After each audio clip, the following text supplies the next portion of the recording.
코로나 상황이 심각해지면서 국회마저 폐쇄가 됐습니다. 내일 오전까지 폐쇄된다고 하죠. 국회가 감염병 때문에 폐쇄되는 것은 이번이 사상 처음이라고 하는데 이번 사태의 발단부터 먼저 살펴보도록 하겠습니다. 지난 19일이었죠. 국회에서 정부의 사학혁신 방안 무엇이 문제인가 이런 주제로 세미나가 있었는데요. 이 자리에서 한국교총의 하윤수 회장이 축사를 했습니다. 그리고 21일에 부인이 코로나19로 확진 판정을 받았고요. 22일에는 본인이 이제 확진 판정을 받아서 서울의료원에 격리가 됐습니다.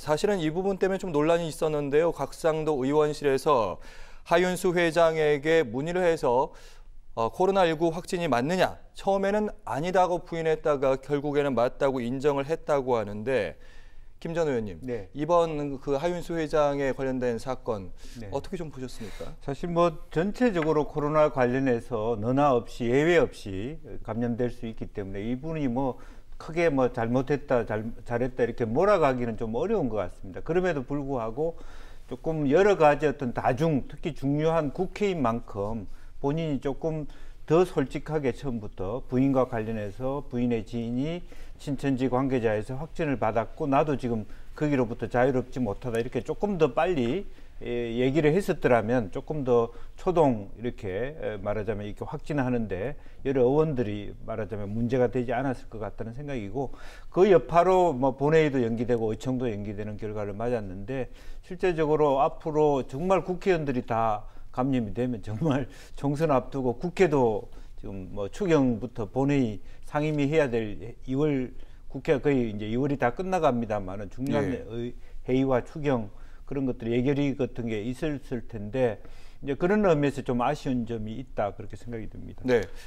우리 사회가 중요한 교훈을 하나 얻은 거 아닌가 싶어요. 지금 그 코로나19 때문에 굉장히 그 지역사회에 감염이 확산되고 있는 상황에서 무엇보다 중요한 게 방역 당국도 열심히 하고 있지만 시민 의식이 중요하다라는 걸 느끼게 됩니다. 그러니까 지금 신천지 교회와 관련한 분들이 또 본인의 그 얘기를 솔직하게 얘기하지 않으면서 많이 퍼진 감도 좀 있는데 이 지금 그 하윤수 회장 같은 경우도 부인이 확진이 되면서 아마 공개적으로 발표하기 전에는 이제 확진이 확실치 않은 상황에서 아마 얘기가 나오다 보니까 이런 오해도 있는데 사실은 조금 위험하면은 시민의식을 가지고 내가 먼저 자가격리를 하고 검진을 받고 확진이라고 얘기하면서 이 지역사회 감염이 퍼지는 걸 좀 줄일 수 있는 거 아닌가. 라고 해서 시민의식이 그 어느 때보다 중요하다 이런 교훈을 좀 얻을 수 있지 않나 싶습니다. 네, 이번 소동을 보면서도 좀 느껴지는 바가 있습니다.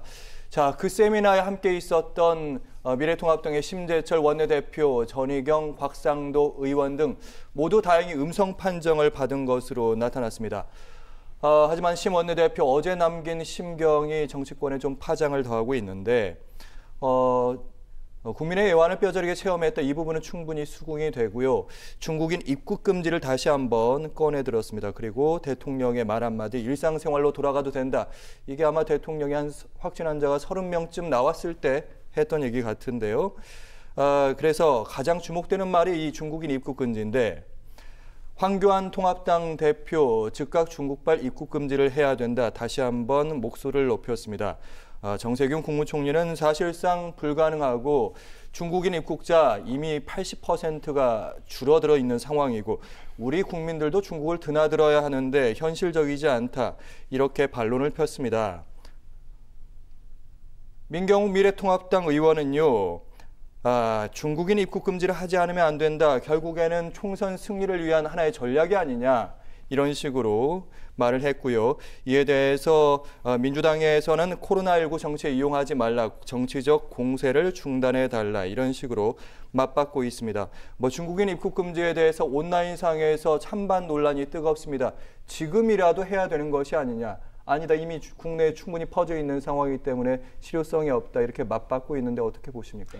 글쎄요. 지금은 저는 모든 걸 다 해야 되는 때라고 생각을 합니다. 이미 지역사회 내에서 감염이 좀 되고 있어서 우려스러운 상황이고 그다음에 지금 들어오는 좀 많이 줄어든 중국인 입국을 허용하냐 마느냐 갖고 논란이 있을 이유는 저는 없다고 보여지고요. 할 수 있는 한 모든 걸 다 해야 될 때가 아닌가라는 생각입니다. 오늘도 보니까 제가 방송 들어오기 전에 이미 중국에서는 우리가 제주 항공을 타고 위해로 간 한국 국민들에 대해서 격리 조치를 했다는 보도가 있더라고요. 예. 이미 역으로 중국에서 우리 국민들을 이제 격리하고 입국이 차단되는 그런 상황이 오는데, 저는 지금이라도 일단은 경제 외교 이전에 방역 먼저 하는 게 중요치 않나. 그래서 중국인에 대해서 지금이라도 늦었지만은 입국 금지 조치 적극적으로 좀 검토해야 되고요. 지역 내 감염이 확산되는 거 모든 조치든 다 우선적으로 해야 되는 것 아닌가라는 생각입니다. 네. 지금 이제 그 사실은 우한을 제외하고도 상해, 청도, 뭐 절강성, 뭐 여러 가지 다양한 지역으로 번져 있었기 때문에 사실 전면적인 입국 금지를 초창기부터 했어야 되는데, 지금은 오히려 이제 시점상 그걸 늦어졌기 때문에 실제로 입국 금지를 정부가 머뭇거린 이유는 단순히 무슨 뭐 공격하다시피 시진핑 주석이 뭐 4월에 방한하는 게 중요한 게 아니라 전체적으로 경제적인 측면, 앞으로 생길 때 우리가 일방적으로 먼저 입국 금지를 했을 때 중국이 가져다 줄, 말하자면 한국인의 중국 입국 금지, 이런 부분들이 굉장히 경제적으로 미칠 파장을 굉장히 고려할 수밖에 없었던 입장이 있었던 것 같아요. 그런데 지금 현재 상태에서는 상당히 그것이 실기한 거 아닌가, 그렇게 생각이 들고요. 예. 그럼에도 불구하고 정말 전문가 집단에서, 의사협회라 전문가 집단에서 지금이라도 입국 금지가 의미가 있다 그러면 사실 그건 조금 심각하게 받아들일, 또 논의를 해볼 필요는 있겠다 생각이 듭니다.